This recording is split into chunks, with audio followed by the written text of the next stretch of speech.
नमस्कार दोस्तों, welcome to सीखो विद मंजीत। तो दोस्तों, आज हम जानेंगे इन्फ्लेशन के बारे में।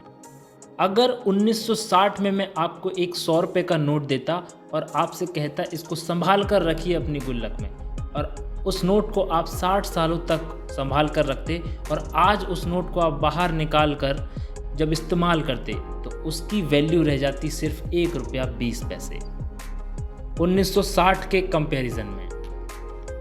अगर समझ नहीं आए तो दूसरे एंगल से इसको समझाने की कोशिश करता हूँ। मान लीजिए आज आप 100 रुपये का कोई सामान खरीदते हैं तो वही सामान आपको 1960 में 1 रुपया 20 पैसे का मिल जाता, यानी आज के 100 रुपये 1960 के 1 रुपये 20 पैसे के बराबर हैं।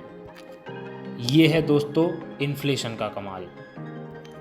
इन्फ्लेशन है दोस्तों महंगाई, जिससे साल भर साल चीज़ें महंगी होती रहती हैं हम लोगों के लिए। क्यों होता है ये इन्फ्लेशन? क्या रीजंस है इस इन्फ्लेशन के पीछे? क्या इन्फ्लेशन बुरी चीज़ है? और इन्फ्लेशन कैसे रिलेट करता है अनएम्प्लॉयमेंट और अदर इकोनॉमिक फैक्टर्स से? इन सारी चीज़ों के बारे में बात करेंगे आज की हम इस वीडियो में।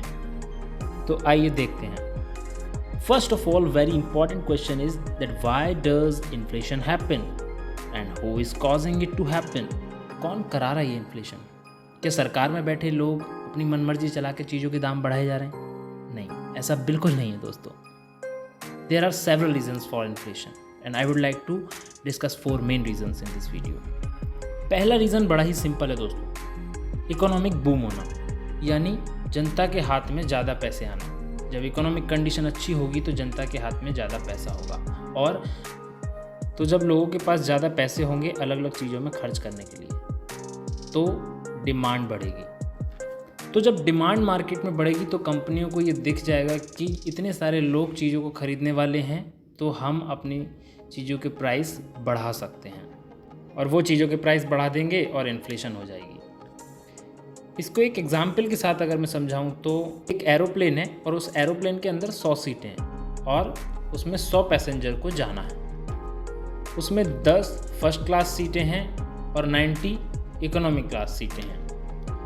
अब जो पैसेंजर्स हैं उनको आप ज़्यादा पैसे दे दोगे ताकि वो सब फर्स्ट क्लास सीट अफोर्ड कर पाएँ, तो सब फर्स्ट क्लास सीट पे जाना चाहेंगे, पर सीटें तो हैं सिर्फ 10, सारे के सारे तो फर्स्ट क्लास सीट पे जा नहीं सकते। तो होगा क्या फिर इसके रेस्पॉन्स में?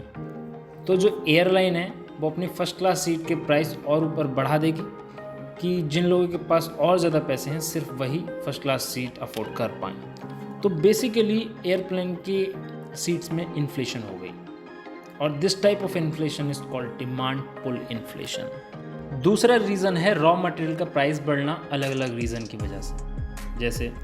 जैसे कि आपके गेहूं चावल ख़राब हो गए, ख़राब मौसम की वजह से, ख़राब मानसून की वजह से ऑयल के प्राइस बढ़ गए, गवर्नमेंट के टैक्स बढ़ा देना किसी रॉ मटेरियल पर। तो जो कंपनी उन रॉ मटेरियल्स का इस्तेमाल करके प्रोडक्ट बनाती हैं वो भी प्राइस उसका इंक्रीज़ कर देंगे, क्योंकि उन कंपनीज़ को वो प्रोडक्ट बनाना महंगा पड़ेगा, तो उन कंपनीज़ को भी अपने प्रोडक्ट के प्राइस बढ़ाने पड़ेंगे, और इस इन्फ्लेशन को कहते हैं कॉस्ट पुश इन्फ्लेशन।